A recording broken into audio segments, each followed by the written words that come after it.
우리나라의 역사 가운데 660년에 일어났던 역사 사건을 기억하십니까? 그때가 바로 의자왕 20년이면서 백제가 나당연합군에 의해서 진 후에 멸망한 해입니다. 신라와 당나라 연합군 5만 명이 백제를 침공해 옵니다. 이때 우리가 알고 있는 백제 계백장군이 5천 명의 결사대를 끌고 황산벌로 갑니다.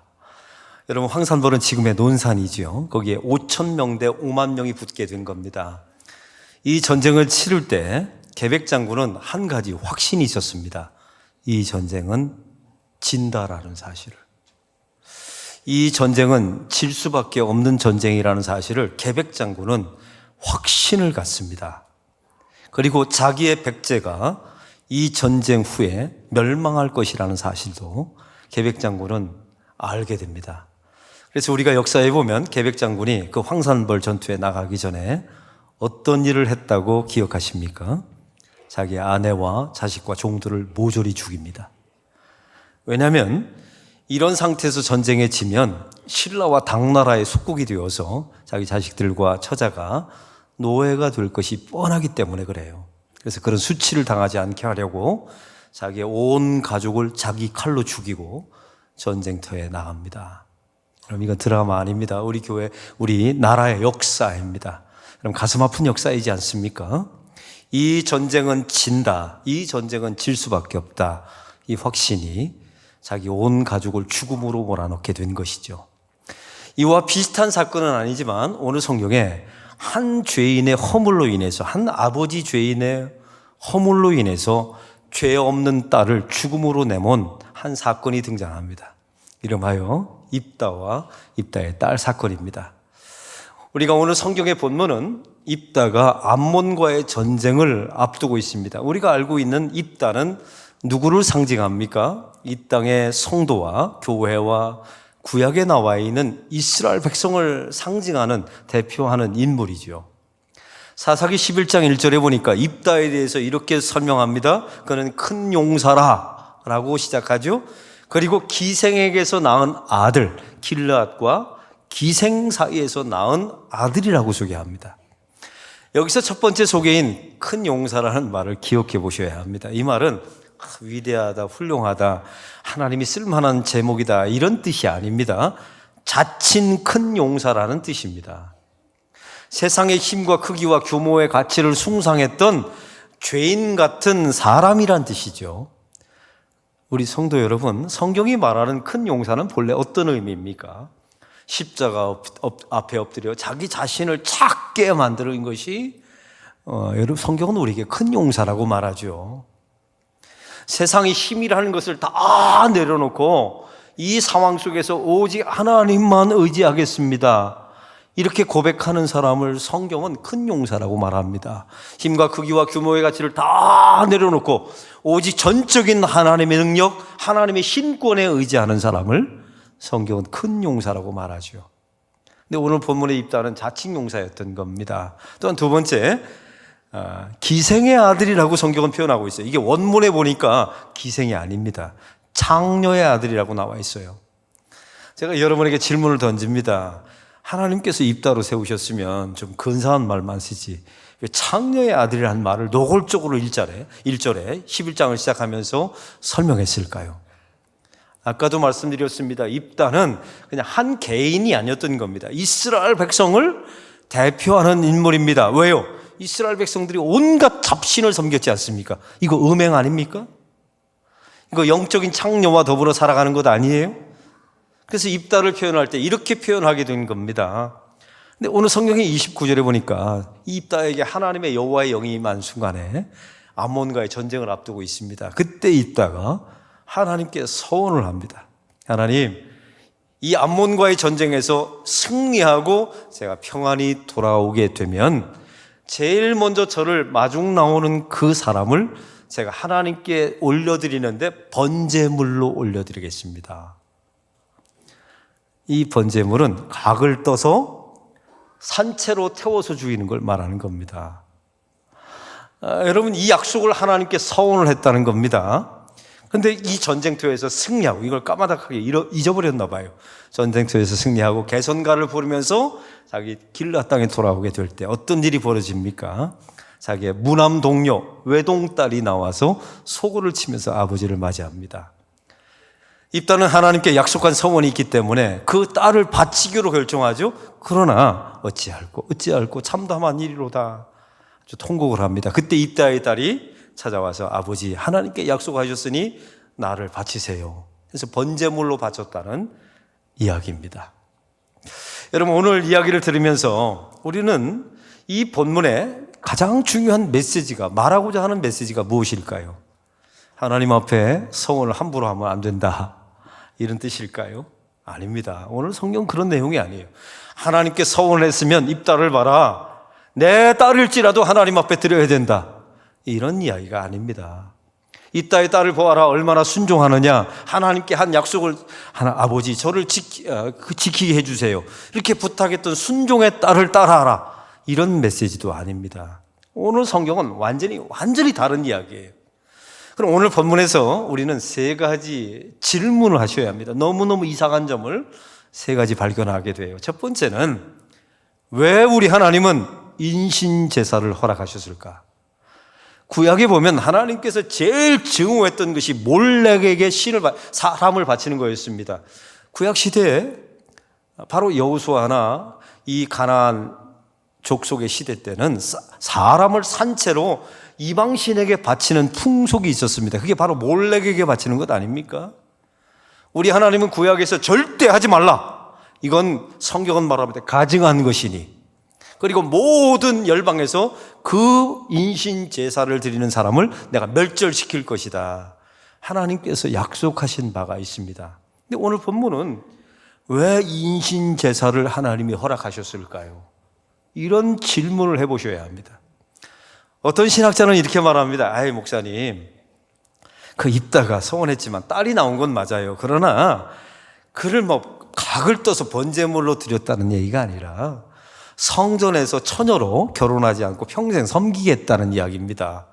이런 말을 하는 신학자들이 있더라고요. 이게 인본주의자들이에요. 여러분, 성경에 보십시오. 번제물로 드리겠다고 약속을 했어요. 그 번제는 각을 떠서 죽여서 하나님 앞에 태워드리는 제물이었던 겁니다. 이런 인신제사를 왜 허락하셨을까요? 구약에 보면 아브라함에게 하나님께서 이삭을 바치라 하십니다. 그 이삭을 모리아산 꼭대기에서 아브라함이 단도로 내리치려 할 때 하나님께서 중지시키죠. 그만하면 됐다. 너의 믿음을 내가 알아노라.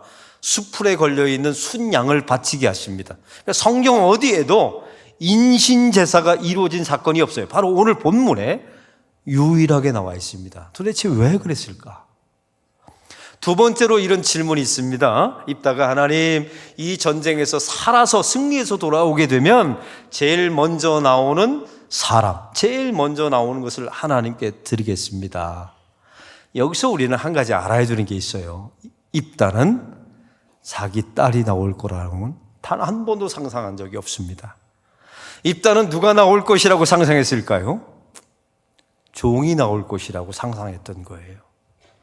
제가 이렇게 설교했더니 한 교인이 그러더라고요. 목사님, 아니요, 아내가 나올 거라고 상상하기 때문에 그런 겁니다. 이참에 한번 갈아버리자. 자기의 무남 동료 외동딸이 나올 거라고 절대로 상상하지 않았습니다. 그런데 하나님은 알고 계셨어요. 그러면 말렸어야 되는 것 아닙니까? 입다야, 너 그런 소원하면 큰일 난다. 빨리 지금 철회해라. 저는 이 성경을 보면서 깨달은 게 한 가지 있습니다. 입다가 전쟁터에서 승리하고 돌아올 때 그 선봉에 서서 입다를 맞이한 것이 입다의 외동딸 아닙니까? 이게 우연일까요? 재수 없어서 딸이 나왔을까요? 아니요. 하나님이 내보내신 겁니다. 하나님이 뭔가 말씀하고 싶어서 외동딸을 선봉에 서게, 그 서원대로 이루어지도록 하나님께서 그 일을 계속 꾸려가시는 거예요. 그런 질문이 있죠. 또 세 번째는, 입다의 딸이 참 귀하지 않습니까? 아버지가 하나님께 약속했습니다. 약속 지키세요. 제가 산에 올라가서 2달간만 통곡하다 애곡하다 돌아올 테니 그 다음에 저를 번제물로 바쳐주세요. 그러면 하나님께서 아브라함에게 했듯이 하면 얼마나 좋을까요? 너의 마음을 알았다. 그 마음을 내가 받으마, 내가 받은 걸로 치마 하면서 인신 제사를 종식시켜야 되잖아요. 그런데 그 딸이 2달 동안 통곡하고 내려왔을 때 그 딸을 번제물로 하나님께 바칩니다. 여러분 어떻게 생각하십니까? 이 3가지 질문에 대해서 어떻게 여러분 답변하실 겁니까? 오늘 본문은 이 사건 자체만의 이야기가 아닙니다. 이걸 예표와 그림자라고 말해요. 그 뒤에는 신약에 이루어질 한 사건을 우리에게 보여주고 있는 겁니다. 여러분 오늘 본문을 이해하려면 오늘 29절의 말씀부터 깊이 보셔야 합니다. 여호와의 영이 입다에게 임하시니. 한번 따라해 봅시다. 여호와의 영이 입다에게 임하시니. 하나님의 영이 임했다는 겁니다. 입다에게. 그런데 하나님의 영이 임했다는 건 성령이 임했다는 것이죠. 성령 충만했다는 겁니다. 하나님의 지배가 시작됐다는 거예요. 하나님의 통치가 이루어졌다는 겁니다. 그러면 여호와의 영이 임하시니 하면 우리는 그 다음에 오늘 본문을 놓지 마시고요. 한번 상상해 보세요. 우리는 이런 걸 상상합니다. 여호와의 영이 임하시니 예배 시간에 열광적으로 하나님께 예배드렸더라. 여호와의 영이 임하시니 하나님께 순전하게 순종하였더라. 여호와의 영이 임하시니 완전히 변화되었더라. 여호와의 영이 임하시니 뜨겁게 찬송하면서 방언하면서 은사를 통해서 하나님께 예배하였더라. 우리는 이런 걸 상상해요. 근데 오늘 본문에 보니까 우리의 기대와는 완전히 정반대로 올라갑니다. 여호와의 영이 임하시니 입다가 완전히 죄악된 서원을 해요. 이 서원을 하고 나서 그 서원을, 그 죄된 서원이 죄가 다 드러납니다. 입다의 죄가 허물이 다 드러나고 그 드러난 허물을 하나님이 어떻게 덮으시는가, 이게 드러나요. 이게 성령이 임한 겁니다. 어떤 분들은 성령이 임하면 막 박수쳐서 막 뜨거워져서 온몸을 어쩔 줄 모르는 교인들이 있어요. 이걸 성령이 임했다고 착각하시면 안 됩니다. 그건 열받은 거예요. 집에 가서 손바닥 하면 10시간만 때려보세요. 얼마나 열받는지. 그걸 성령이 임했다고 말하는 게 아닙니다. 성경이 말씀하시는 성령이 임한 것은 하나님의 영이 임해요. 성령이 충만하면 우리의 모든 죄악과 허물이 다 드러납니다. 그리고 2번째, 그 드러난 허물을 하나님께서 어떤 방식으로 덮으시고 해결하시는가가 명확하게 드러납니다. 이걸 성령이 임하셨다라는 뜻입니다. 오늘 본문에 보면 이 성령이 임하자 입다의 허물이 한 가지씩 드러나요. 3가지가 드러납니다. 첫째는 제가 묻습니다. 입다가 하나님께 서원을 하죠. 이 암몬과의 전쟁에서 승리케 하신다면 제일 먼저 나오는 사람을 하나님께 번제물로 드리겠습니다. 이렇게 고백합니다. 그러면 입다는 이 전쟁에서 이길 거라고 확신한 겁니까? 질 거라고 확신한 겁니까? 이 약속, 이 거래를 하나님께 이 성원을 왜 했어요? 질 것이라고 염려했기 때문에 그런 거예요. 이게 믿음 없음이 다 드러납니다. 성령이 임하시자마자 뜨겁게 찬송하고 노래하고 이런 게 아니라 하나님 이 전쟁을 승리케 하신다면, 사실은 이 말도 엉망입니다. 성령이 임하시면 당연히 전쟁에서 승리케 하실 것이죠. 그러니까 그 징표 아닙니까? 하나님이 함께 하세요. 하나님이 통치하십니다. 이 전쟁은 하나님의 전쟁입니다. 할렐루야. 그게 하나님의 영이 임하신이라는 뜻 아닙니까? 근데 입다의 마음속에서는 이 전쟁은 질 수도 있다 라는 확신이 있었던 겁니다. 계백장군처럼. 그래서 하나님께 거래를 하죠. 제일 먼저 이 전쟁에 이기게 하신다면 제일 먼저 나오는 사람을 바치겠다고요. 성령이 임하시니까 이 믿음 없음이 다 드러납니다. 또한 2번째, 오늘 이 죄가 드러나는 내용은 이렇습니다. 서원을 합니다. 저와 여러분은 서원에 대해서 한 가지 잘못 알고 있는 게 있어요. 우리는 서원을 이렇게 생각합니다. 하나님, 이 문제 해결해 주시면 제가 이것을 바치겠습니다 라고 말하는 것을 서원이라고 생각합니다. 저와 여러분이 잘못 알고 있었던 거예요. 레위기에 보면 5가지 제사법이 나옵니다. 번제와 소제와 화목제와 속죄제와 속건제가 나옵니다. 번제는 예수 그리스도의 피와 대속을 상징하는 제사이죠.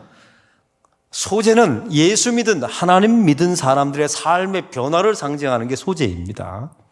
속죄제는 각 사람에 따라서 더럽혀지는 장소가 다르다는 의미입니다. 제사장이 범죄하면 성소가 더럽혀져요. 여러분, 부모가 죄를 저지르면 가정이 더럽혀집니다. 이게 장소가 다르면서 사람에 따라 책임도 다르다. 제사장이 범죄하면 책임을 엄청 크게 져야 돼요. 이게 속죄죄입니다. 속건죄는 무엇입니까? 배상해야 된다. 하나님께 배상하고 죄를 지으면 사람에게 배상해야 된다는 것이 속건죄예요. 그러면 화목제는 무엇입니까? 이 화목제에 별명이 있는데 감사제, 서원제, 자원제가 별명이에요. 이 화목제는 이런 뜻입니다. 하나님께서 어린 양의 피를 통하여 우리의 죄를 사해 주셨으므로 이미 완료된 구원에 대해서 하나님께 감사하는 것이 화목제이면서 서원제였던 겁니다. 십자가에서 예수님을 통하여 우리를 구원해 주신 그 구원의 사건이 완료된 것을 감사하면서 자원하여 하나님께 무엇인가를 드리는 것이 서원이었던 거예요. 오늘 성경의 입단은 이걸 몰랐던 겁니다. 이게 무지예요. 성령이 임하시니까 이런 무지가 드러나요. 하나님 이거 해주시면 제가 이거 드릴게요. 이거는 거래입니다. 이건 장사예요, 장사. 성경이 말씀하시는 서원은 이미 완료해 주신 거에 대한 자원에서 드리는 감사, 자원에서 하나님께 드리는 것, 그것이 바로 서원이었던 겁니다. 성령이 임하시자, 여호와의 영이 임하시자, 이런 무지가 드러납니다. 또한 세 번째가 중요합니다. 여러분, 이 서원제는 가장 중요한 제물이 하나 있어요. 세상에서 하나님께 감사로 이미 완료된 구원에 대해서 감사할 수 있는 최고의 제물은 뭘까요? 자기 자신입니다. 근데 오늘 본문에 보면 입다는 얄팍한 계산을 가지고 있습니다. 이 전쟁터에서 승리하고 오면 분명히 종들이 나올 거라고 생각했어요. 여러분, 양들이 쫄래쫄래 나와서 환영했을까요? 아마 그건 상상하지 못할 거예요. 분명히 종이 나올 거다. 그럼 이런 작은 희생을 통해서 나의 큰 전쟁의 승리를 원했던 것이 입다의 얄팍한 계산이었어요. 이사야 6장 8절에 보면 유명한 말씀이 나옵니다. 우리 하나님께서 이사야를 통해서 이렇게 말씀하십니다. 이사야에게 내가 누구를 보내며 누가 나를 위해서 갈고. 이때 이사야가 6장 8절에 기가 막힌 대답합니다. 하나님이여, 제가 여기 있사오니 저를 보내주소서 라고 말합니다. 요즘 이게 버전이 바뀌었어요. 우리 한국 교인들은 내가 누구를 보내며 누가 나를 위해서 갈고 했더니 요즘 교인들은 그래요. 주님, 제가 저기 있사오니 쟤를 보내세요. 이게 입다였던 겁니다. 그 서원을 할 거면 저를 바치겠습니다 라고 말했어야죠.